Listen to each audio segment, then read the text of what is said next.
in the field. And in what year did you become board certified in children and adolescent psychiatry?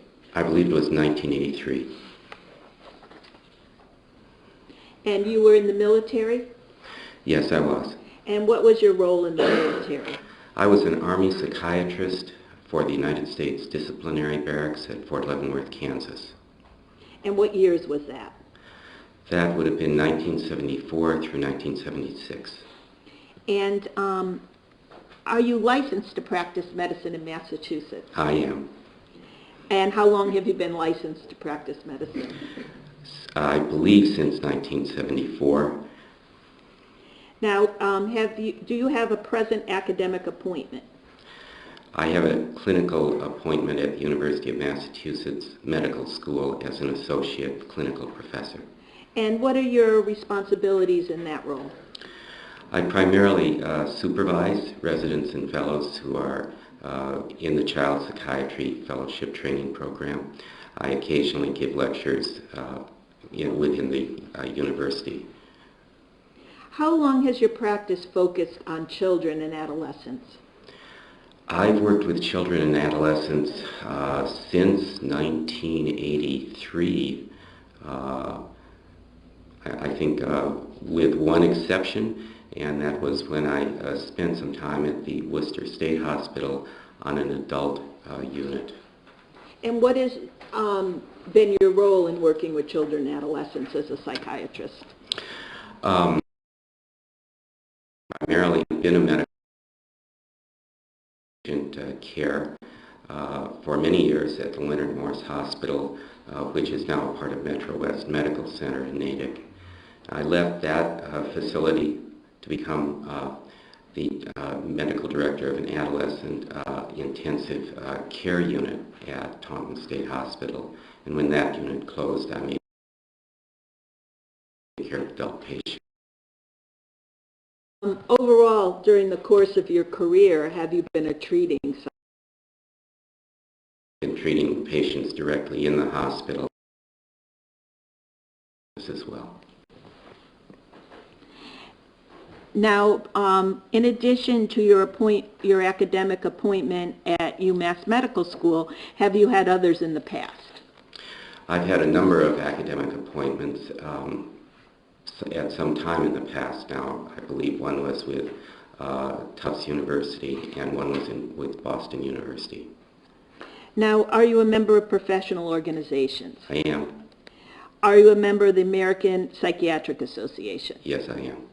And could you explain your status with them? I am a Distinguished Lifetime Fellow. What does that mean? It's primarily an honorific status, but it means that you have time with their organization at various times in the past.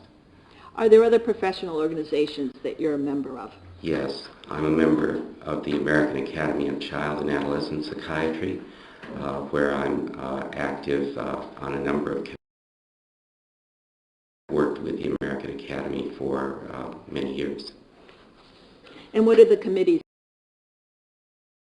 I'm a task force for the development of electronic medical records, and I'm on a task force for improving access for children and adolescents to psychiatric care. And have you in the past chaired committees for these organizations? Mm-hmm. And can you give an example of the committees that you've chaired? Within the American Academy, I've chaired the Healthcare Access and Access.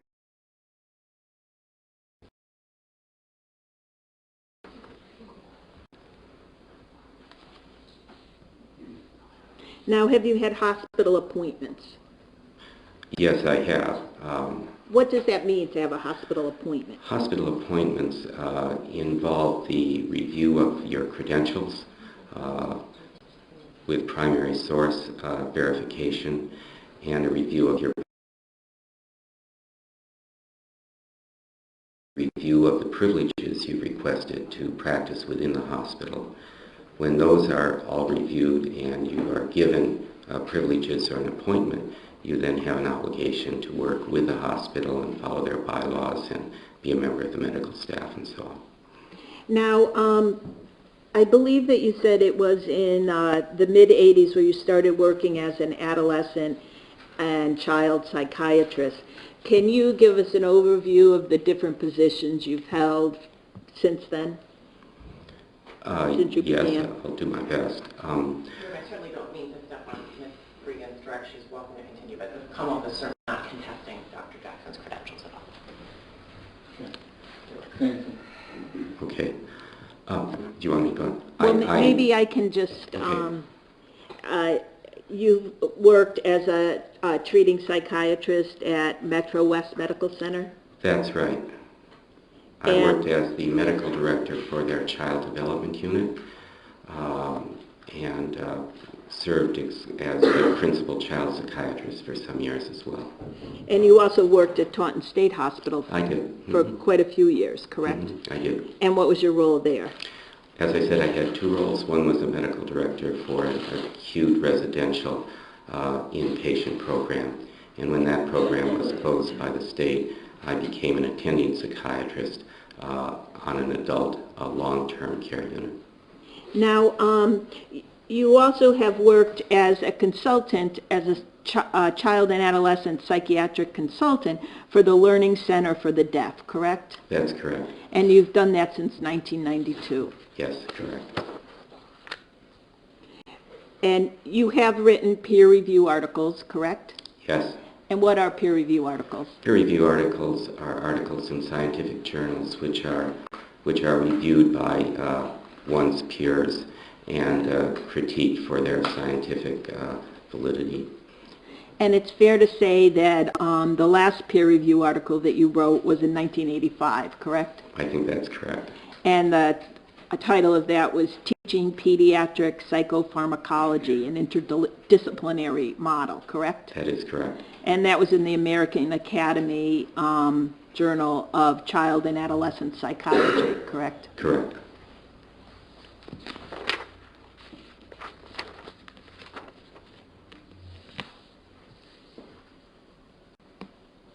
Were you Philip Chism's treating psychiatrist in October of 2015? I was. And where was that at? It was at the Worcester Recovery Center and Hospital where I'm presently an attending physician. And Philip was treated on an adult forensic unit, C1. Was he inpatient or outpatient? He was inpatient.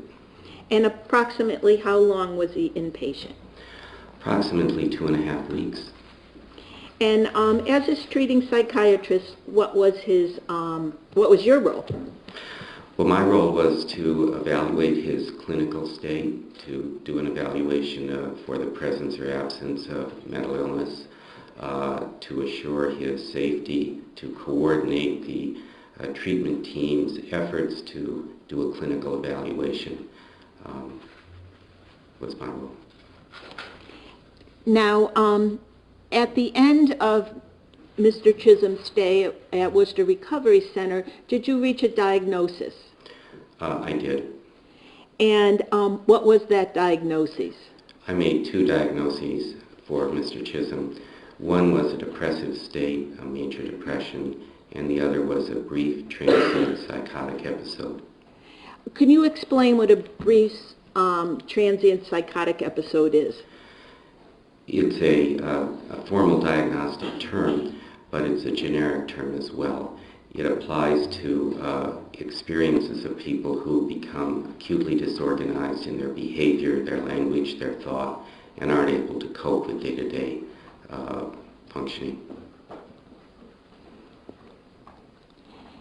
And what is, does it mean to be psychotic or have psychosis?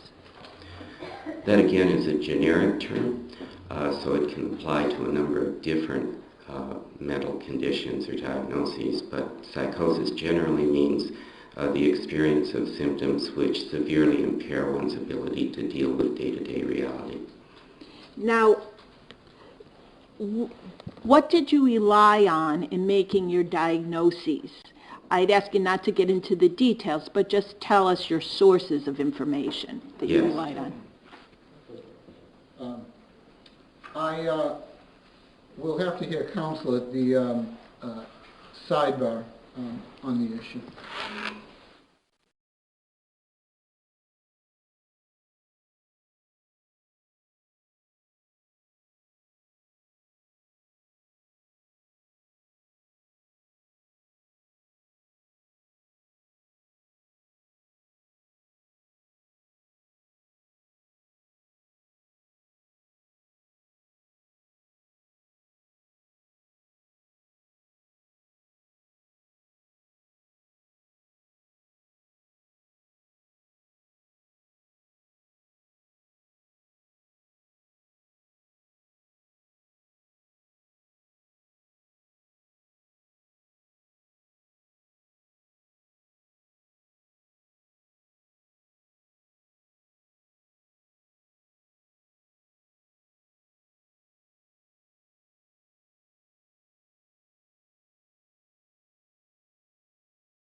Dr. Jackson, Yes. in forming your diagnosis, you relied on information from a number of sources, correct? Yes, I did. You received a report from a court psychologist, correct? That's correct. You received 2 reports of psychological testing done in the fall of 2015, correct? That's correct. And you met with Philip Chism on a number of occasions, correct? That is correct. And you had the input from the rest of your treatment team, correct? Yes, that's correct. That included people that work on the ward, correct? That's right. And other professionals that came in contact with Mr. Chism. Yes. Now, was there anything else that you relied on in forming your opinion? Not primarily. Those were the sources.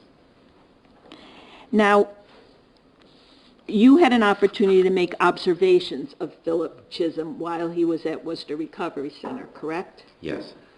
Without telling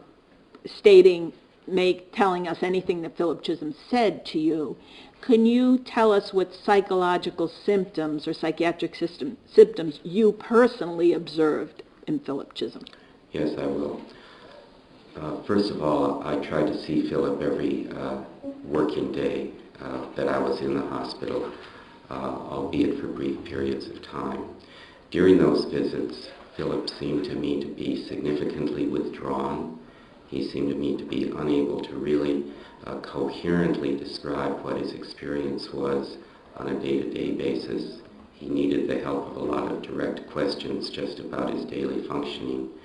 He stayed in his room a great deal, often reading books that I think were language instruction books, not venturing out of the room, and occasionally then in the evening playing chess with the attendants who were with him.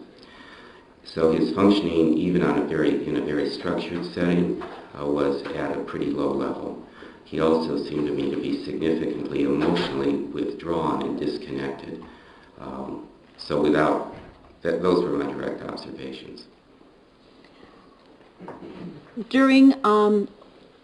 Chism's stay at Worcester Recovery Center, did you prescribe any medication? Yes, I did. And what did you prescribe? Risperidone. And what is risperidone? Risperidone is a second-generation antipsychotic medication that's quite efficacious for helping people organize their thinking. And how long was Philip at the hospital before you prescribed the medication? I'm not sure I can remember that exactly. There were a number of things we had to do before we were able to prescribe the medication, among them get his mom's permission to do so. So I was with him for at least, I would say, a week or a week and a half before prescribing the medication. Did you notice an effect of the medication on Mr. Chism after he began taking it? I did. Can you explain? Mr. Chism was significantly more present and engaged and willing to talk and have an interaction with me, and that observation was shared by other staff members and by the treatment team. Mr. Chism also himself noted the change and asked for a second dose of the medication. What significance do you attribute to this change in Philip Chism after taking the medication?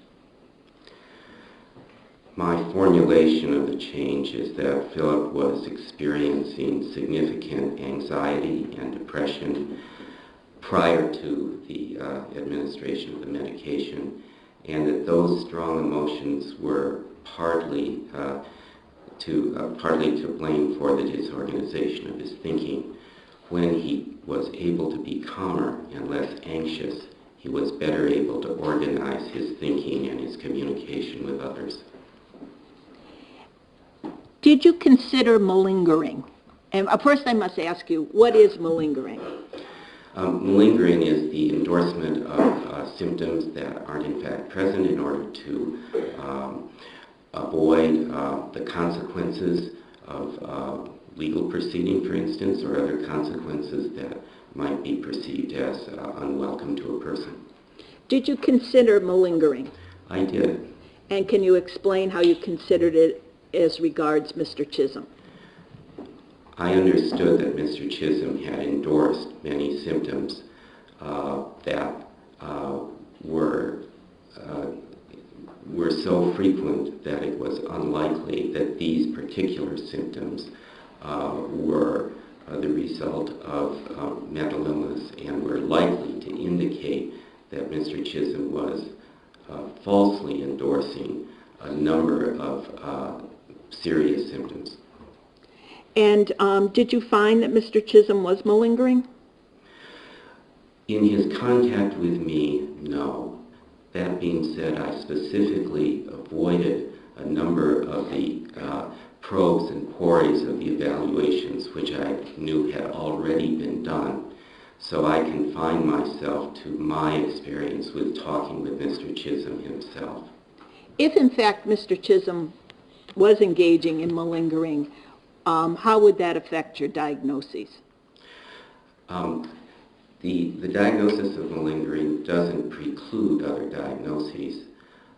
So in my work with Mr. Chism, I tried to focus specifically on what was going on for him on a day-to-day basis and what his experience was subjectively. I didn't focus on the proceedings that were underway, or focus on areas that might call upon him or anyone else to fabricate or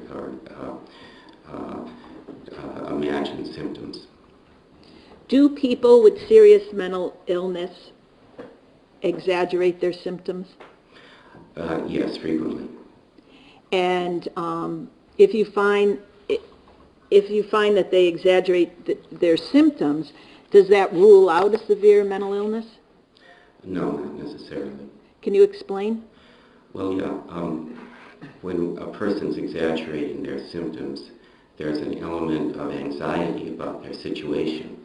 And that anxiety, in my mind, it has relevance to their exaggeration. That doesn't mean that they're not also experiencing symptoms that are more directly connected with another mental illness. Okay. If I may have a moment. Sure.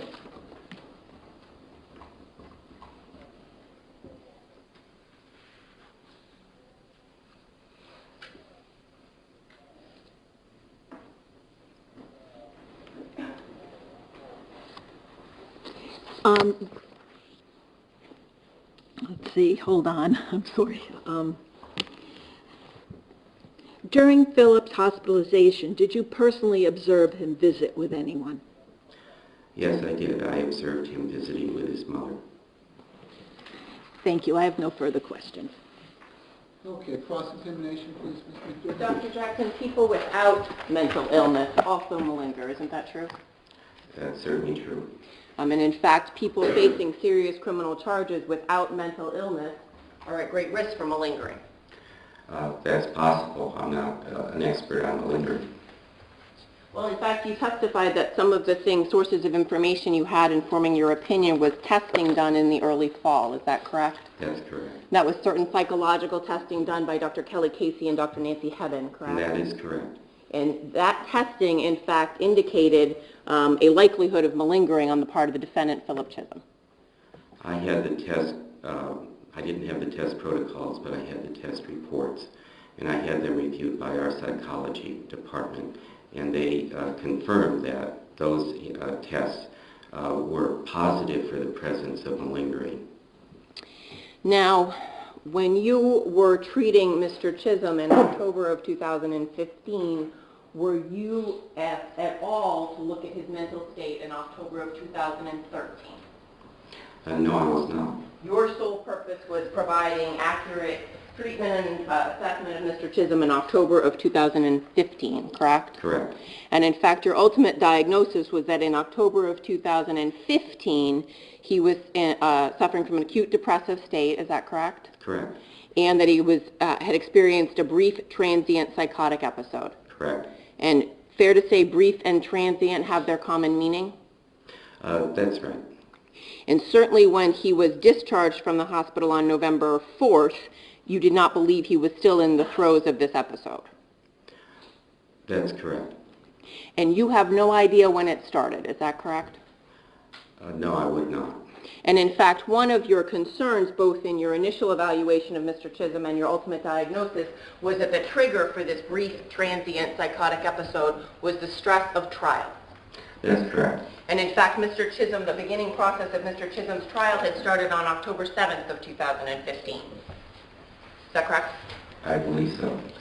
So less than a week before his admission to Worcester Recovery Center. Correct. And you were asked on direct about Mr. Chism being inpatient at Worcester Recovery Center. In fact, he was inpatient at Worcester Recovery Center under a court order. Is that correct? Objection. His admission status was Section 15B, an evaluation of competency. Ordered by the court. Ordered by the court.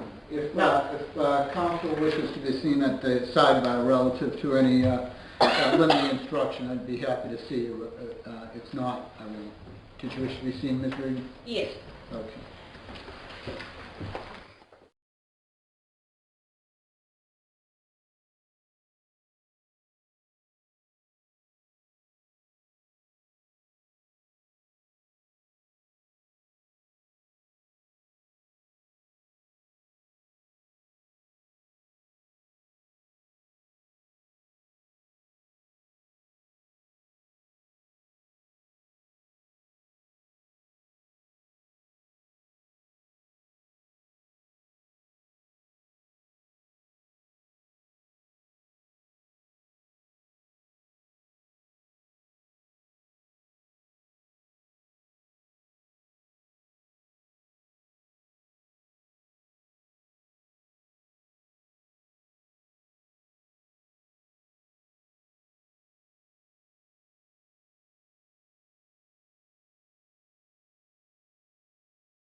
Ladies and gentlemen, the evidence that you heard that the defendant was at Worcester Recovery on a court order can be considered for you by you on a very limited purpose, so that you can understand the direct testimony relative to the inpatient treatment. You can't consider that in any way as it relates to anything concerning the defendant's character, or indeed anything concerning the defendant's mental state in October of 2013.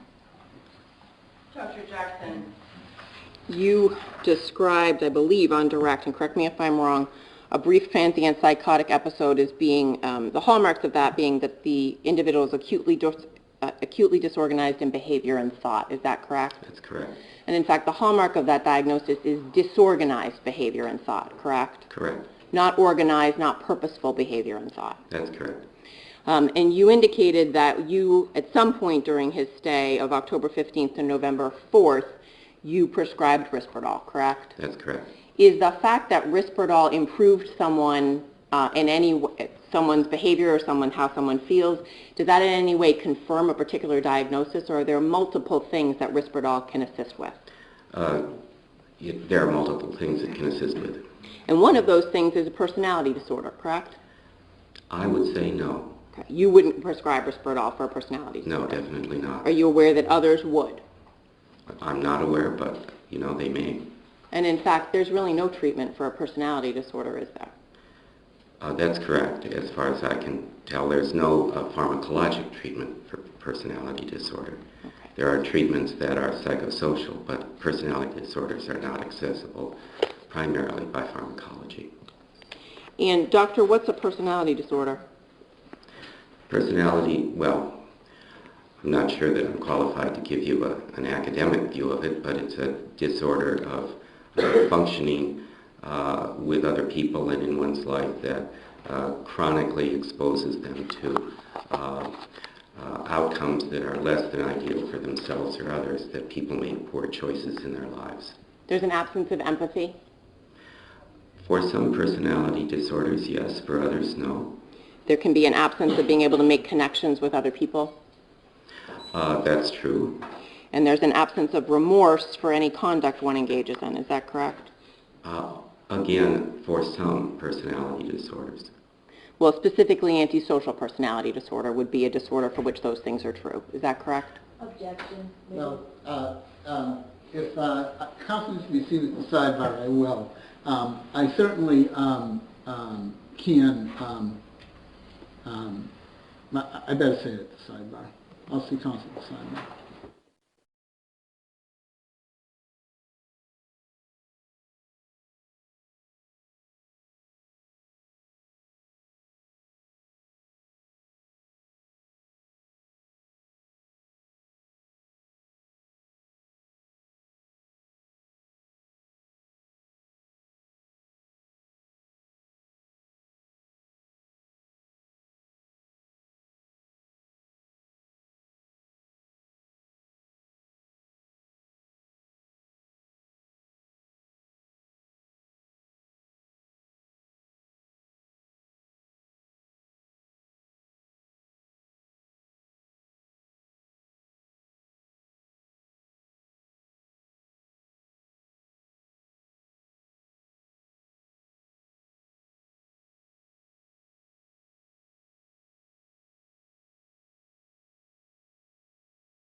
Do you need me to repeat the question, doctor? Yes, please.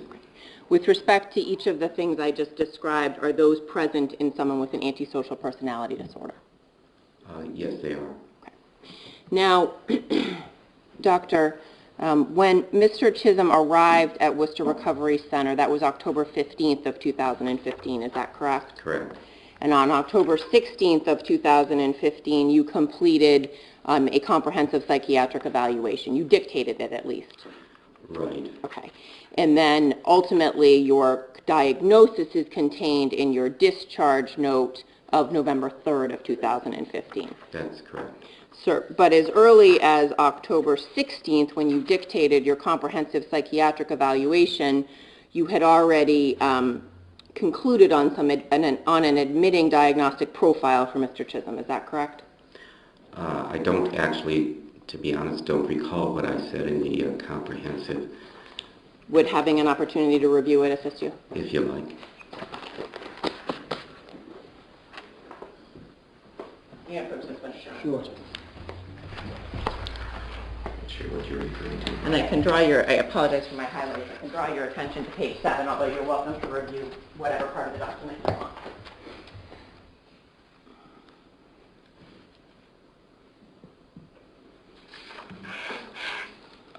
I've read the highlights. Is that what you want me to respond to? Does that, I don't want to mislead you. If the highlighted portion does indicate you reached an initial diagnosis or an admitting diagnosis for Mr. Chism.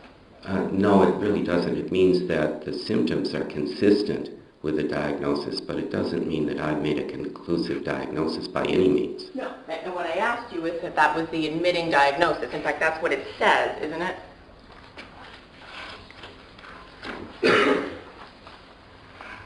Yes, that's what it says. Okay. So understanding this was not your conclusion, this was your admitting diagnosis. That's correct. And can you explain to us how Axis 1, Axis 2, Axis 3 works in terms, and so on the DSM-5? Yes, okay. Axis 1 refers to mental illness that is the focus of treatment. Axis 2 refers to either personality disorders or to developmental neurocognitive impairments which may affect a person's overall functioning. And Axis 3 is physical illnesses, impairments, past problems of a medical nature. Okay. And with respect to Philip Chism, the Axis 1 diagnostic profile on October 16th was transient stress-induced psychotic episode, nonspecific. Is that correct? Correct. Okay. And then a note to rule out a nonspecific mood disorder. That's correct. And for Axis 2, which you indicated as personality disorders, you have a note to rule out a schizotypal personality disorder. Is that correct? That's correct. And also under Axis 2 to rule out malingering. Is that correct? That's correct. But ultimately, you didn't do a greater assessment of Philip Chism for malingering. You essentially tried to assess whether he was malingering with you. Would that be fair to say? Yes, he had already been assessed for malingering at that point. And what is a schizotypal personality? Well, let me ask you this. Is a schizotypal personality disorder schizophrenia or something different? It's something different, and I was trying to reach for a descriptive term which would capture a lack of connection with other people. Okay. And in fact, similarly, schizoaffective disorder, that's not schizophrenia either. That's a matter of debate. In my view, schizoaffective disorder is one of the subcategories of schizophrenia. Okay. But in fact, on discharge, which was your conclusion with respect to Mr. Chism,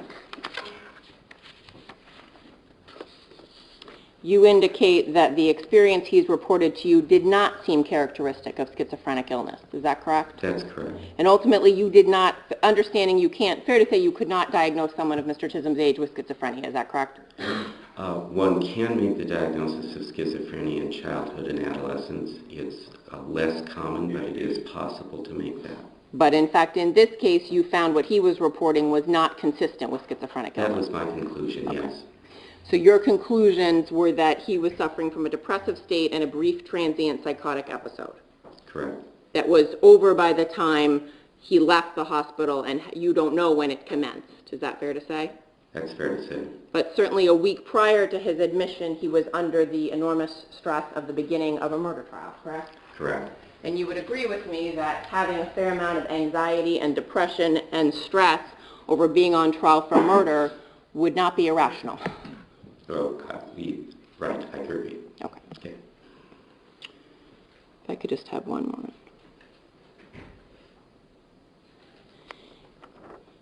Now, Dr.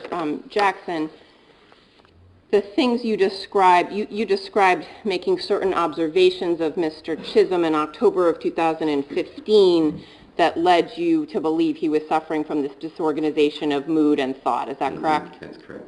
And you also had an opportunity to make certain observations of Mr. Chism in June of 2014. Is that correct? That's correct. And in June of 2014, you did not make observations of Mr. Chism that led you to believe he was experiencing disorganization of mood or... Hold on. Can we have the entire question again, please? In June of 2014, you did not make observations of Philip Chism that led you to believe he was suffering from disorganization of mood or thought. Is that correct? Correct. And you would agree with me that June of 2014 is a lot closer to October of 2013 than October of 2015 is. That's by the calendar, yes. Thank you. I have nothing further. Okay. Redirect me, please.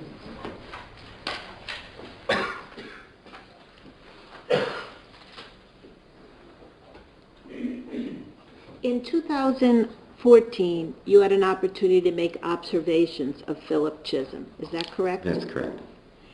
Were you able to do a clinical interview of him in 2014? Can we be seen?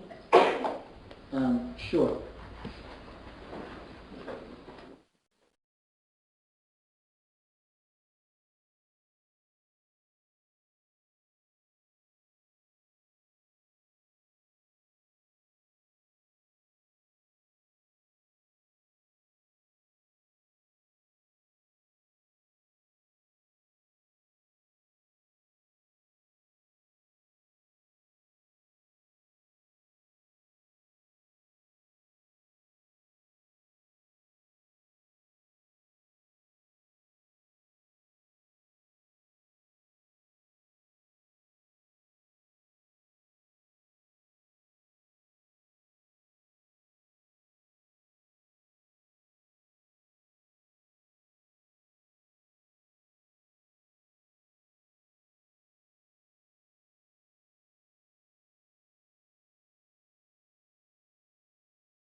Dr. Jackson, does stress cause psychotic episodes absent mental illness?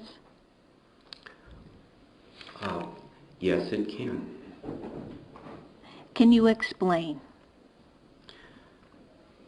Well, when stress is sufficient, the body's response to fight or flight, for instance, becomes so severe that folks begin experiencing anxiety in their thinking, in their bodies.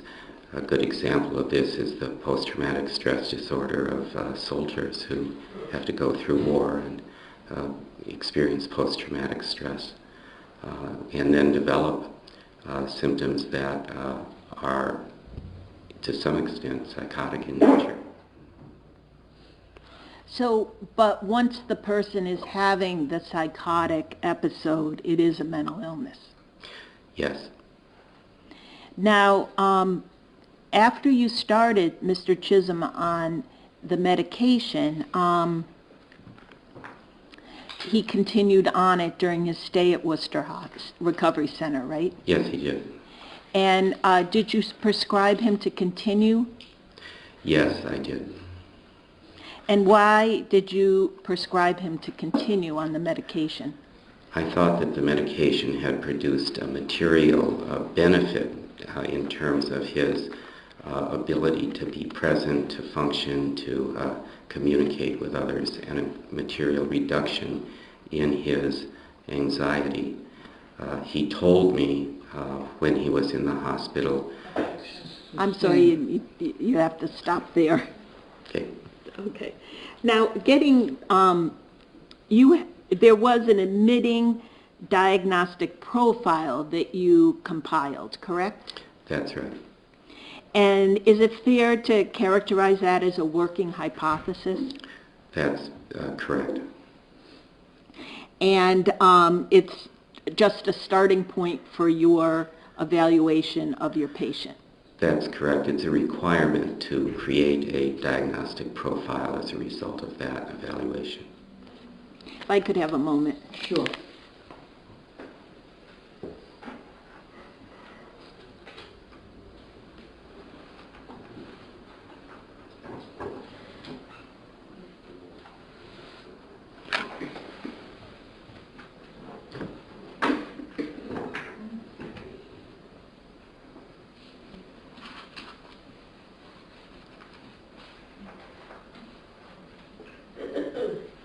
I have no further questions.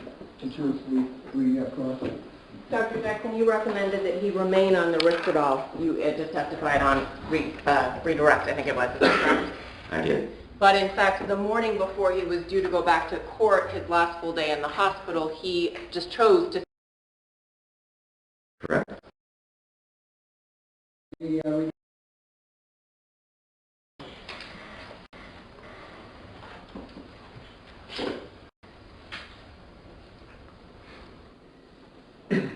Is it common occasionally refuse their medication? Yes. I'll overrule the objection.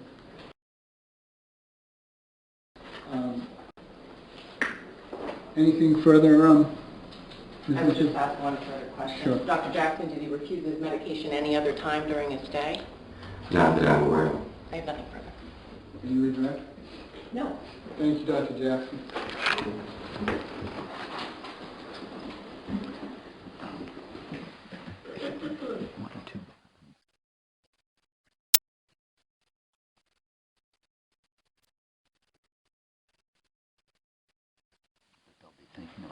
All right, ladies and gentlemen, what I'm going to do is give you an instruction relative to the view, and before I get into the instructions on the view, let me tell you that we can leave at 11:45, but we don't have to leave at 11:45.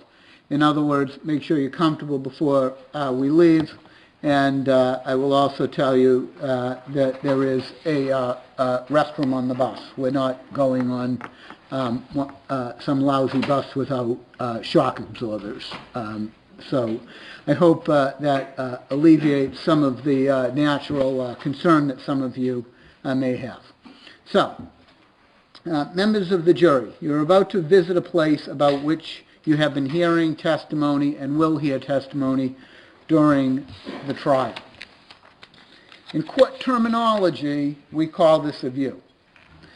The purpose of the view is to help you better understand the evidence that you have heard and will hear during the trial, and to help you appreciate the location and the surroundings. The view that you will take is part of this case. The observations that you make while you're on the view may be used and considered by you in your deliberations in reaching a verdict. The places where you will go are as follows. Danvers High School and grounds, including stopping and walking around. BJ's Warehouse, where we'll just stop but not get out of the bus. AMC Liberty Tree Mall, stop outside but don't get out of the bus. Drive by and point out Wendy's while exiting the Liberty Tree Mall. A location on Route 1 in Topsfield, and then we will return to court. The attorneys and I will accompany you on the view. The attorneys may point out to you arrangements of the scene and items at locations that they want you to take notice of, but otherwise they may not discuss anything in regard to this case with you. While you are on the view, you are not to take any notes, not to bring your notebooks, not to take sketches. You are not to conduct any independent investigation while we are there, or indeed at any point during this trial. You are not to return to the scene until a verdict has been returned in this case. What you are to do on a view can really be broken down or summarized by two words you're very familiar with: stop and look. Your responsibility is to see the place, observe it carefully, and remember what you observe. During your trip to and from the places I have mentioned, you are not to discuss this case or anything about this case among yourselves or with anybody else. You will be under the supervision of the court officers at all times, and you will remain together until you are returned to court unless the court officers direct you otherwise. There will be cruisers in front and behind the bus. Under no circumstances should any of jury upon the premises, place, or places in question, and suffer them to view the same place, property, or thing which they may deem necessary for the determination of the issue. That you will not permit the parties to enter into a debate within the hearing of the jury, nor any person to speak to them, unless it be the assistant district attorneys or the attorneys for the defendant. And they only to point out such things as they deem necessary for the determination of the issue, and that you will keep this jury together until they shall have returned into court, unless the court shall otherwise order, so help you God. All right. Ladies and gentlemen, when you're ready, let the court officers know. Court will be in recess. All rise. Presence for tomorrow's Dauber hearing. All right, and you've had enough time to talk about this as you have in the past previously when... Mr. Osler has. Mr. Osler, all right, thank you. All right, I'm going to have to ask some questions if we could swear in the defendant, please. Mr. Chism, would you please stand, sir? Raise your right hand. Do you solemnly swear you will make true answers to such questions that may be put to you by the court or upon its direction, so help you God? You may put your hand. Sir, again, I'm not going to repeat questions that I've already asked you that are not required to be repeated. Have you taken any prescription medication, narcotics, or alcohol today, sir? Yes. What have you taken? Prescription medication. Okay, and is it in any way interfering with your ability to understand what's going on? No. Do you feel like you have a clear mind right now and understand what's happening, sir? Yes. All right, sir, it's my understanding through your attorneys that you wish to waive your presence, give up your right to be present tomorrow for a hearing that's going to take place outside the presence of the jury. Is that correct? Yes. All right, the hearing tomorrow is important. Everything in a trial is a criminal stage of the proceedings where you have a right to be present. You also have a right to waive your presence, however. But the hearing tomorrow is going to be about whether a witness can testify and also whether Dr. Dudley can rely on that witness in his expert opinion. It's a very important hearing. Do you understand that, sir? Yes. And have you had enough time to talk to Mr. Osler and your other attorneys, if necessary, about the decision not to be here tomorrow afternoon for the hearing? Yes. And is it your desire not to be present, sir? Yes. Has anyone forced you or threatened you to make that decision? No. Have you had enough time to discuss it with your attorneys? Yes. Are you confused by any of the questions I've asked you? No. Are you deciding to give up your presence tomorrow afternoon willingly, voluntarily, and understanding the implications? Yes. All right, thank you, sir. All right, I just find the decision to waive presence being made knowingly, voluntarily, and intelligently, and the waiver for the hearing tomorrow is hereby accepted. All right, court will be in... All right. Court will be in